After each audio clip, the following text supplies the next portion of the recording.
Let's go back to 1991.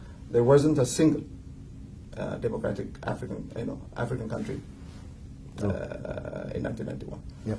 But over the in the course of the 27 years since, we have scores of African countries that are democratic by international standards.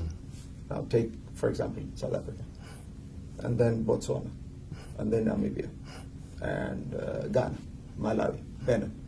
While we have stood where exactly at the same spot we were in 1991. This is I think this is terrible.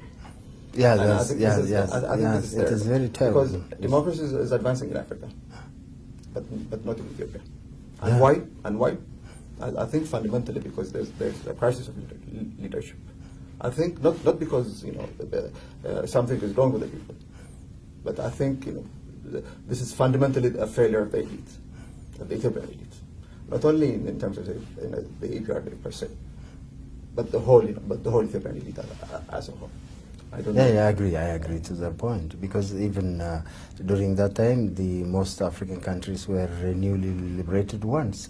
Yeah. We fought for their independence. Yeah, and starting and now they're ahead of us, and we're still stuck there, and that's an embarrassment, a national embarrassment, I think. So that's true. I don't know whether what is lacking. I cannot put the way you put it. It is mainly the government, not the because mainly when the political lion's share belongs is okay. the lion's share belongs to the EPRDF, to the EPRDF. I agree with that, but I also think the elite, we all have responsibility to bring this country into the democratic era. We all have but the lion's share, I agree with you. It's the EPRDF that's the stumbling block to democracy in Ethiopia. But we see ourselves in the EPRDF. The EPRDF is a reflection of the white nation. And where exactly is the EPRDF sick the most? It's at the top. It's at the top. Yeah, I agree. Okay, then what is the situation the country is in now then? Right, I like the word that you use. And that word is cautiously optimistic. We're in transition. We don't know which way we're heading. And we are cautiously optimistic. We don't, because on the one hand, we could move towards democracy. There's a possibility that we could move. The reformist elements within the EPRDF have their way. We could move towards democracy. But if not, and if they insist on maintaining the status quo, on keeping the status quo, then we'll descend into chaos. Chaos that the international, not only the international community, not only the Ethiopian, but also the Ethiopian people don't want. This is chaos from which no one will benefit. So this we don't know, but we don't at this point. We don't know which way we'll be heading. But personally, I'm praying for the peaceful transition, for change. Yeah, this is what everyone likes, and I think we don't have any other option other than continuing the process and helping the democratization process, and through especially non-violent means. Because we have tried in our history so many times, we have been violent so many times, we have fallen and risen again so many times. We have built many things and then we have destroyed them, and we have started afresh again. I think this time round we cannot afford to do that. The time does not allow us, and we cannot go. I don't think we can get out of that. Once we are bogged down in it. Therefore, I think every one of us must contribute and help those people who are supposedly in the helm of the government and look like reformists. Therefore, I think to make the reform genuine, the process of democratization must be assisted from every corner, including other countries as well. Right. So, by the way, I second the motion. I second the motion. The point that you made about non-violence being the best way. I second that motion. Once we descend into violence, it will be very difficult to pull out of violence. So non-violence is an absolute must. I agree. But do we have that tradition in our country? Because what country had that tradition? They started from somewhere. You can't prepare for non-violence. You have to start from somewhere. How about if the government is pushing the people to go that way? Yeah, that's. I hope we will be able to avoid that.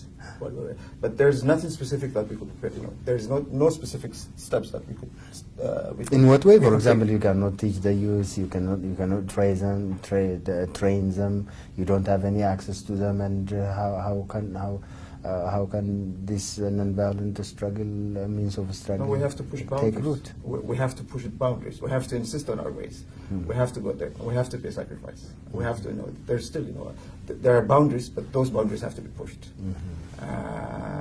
Nothing, the Americans say there's no free lunch. We can't have, we have to pay sacrifice to do something. Pushing boundaries will take you to prison, like... let's go back to prison. Let's go back to prison and make our point, make our point that, this nation needs change. Good. Let's go back to prison. Do you think it is making any difference? You're going back to prison? Well, we're out. We're out because, because it has taken root. Yeah. It has taken a long time, and maybe it will take a long time if we go back to prison. But eventually, we know that we struck, our imprisonment and struck a chord with the population, with the people, because they insisted that we should be free. And had they not insisted that we should be free, we would not be sitting here talking. So they knew, they did not react immediately, but they knew that we were in prison for democracy and for nonviolence, and they did not forget. When they came out into the streets, they did not forget about us.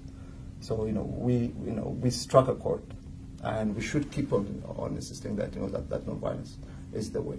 We should keep on insisting that it needs change. Just practically now, in reality, in what way can this be realized? Two ways. In what way? Yeah. Two ways. This has been said over and over again, but I shall repeat it, and I know that you know it. First is lifting of the state of emergency. He needs to lift the state of emergency, Dr. Abiy. He has come proclaiming that he wants change. So what we need to do, he ultimately will be measured by his action, not by his words. And he needs to lift the state of emergency. What's the importance of lifting the state of emergency? For example, when the state of emergency was not in place, the country was as undemocratic as it has ever been. And what does it help in its own right, or are we using or to exploit? Do we use the time to do other things, or what does it mean? Well, the state of emergency for people like us who have refused to fear and who are, say, I'm sorry to use the word, but professional dissidents. The state of emergency doesn't make a difference because we continue to speak our minds, no matter what the consequences. True, it is unjust law, and unjust laws must be defied. I agree with that. But for the majority of the people, the simple fact that a state of emergency has been declared creates a climate of fear. That's where the difference that's where the difference is. So you have to be the James Merritt that rose against fear in America here, who fought against fear. There was a rally against fear here during the civil rights movement. We need to campaign against that. But the state of emergency makes a difference for the majority of the people because it creates a climate of fear for the majority. We need the lifting of the state of emergency, so that this climate to do something else. To this is emergency to do something else, to organize the people and to teach about his rights and so that to conduct free and fair elections and all these things. Exactly, for people like you and you, me and you, for example, to go out there and teach about nonviolence. The need, for brotherly love between ethnic groups, for peace. We need, this state of emergency to be lifted first, and then, far more importantly, what he needs to do is to call for this all-inclusive dialogue.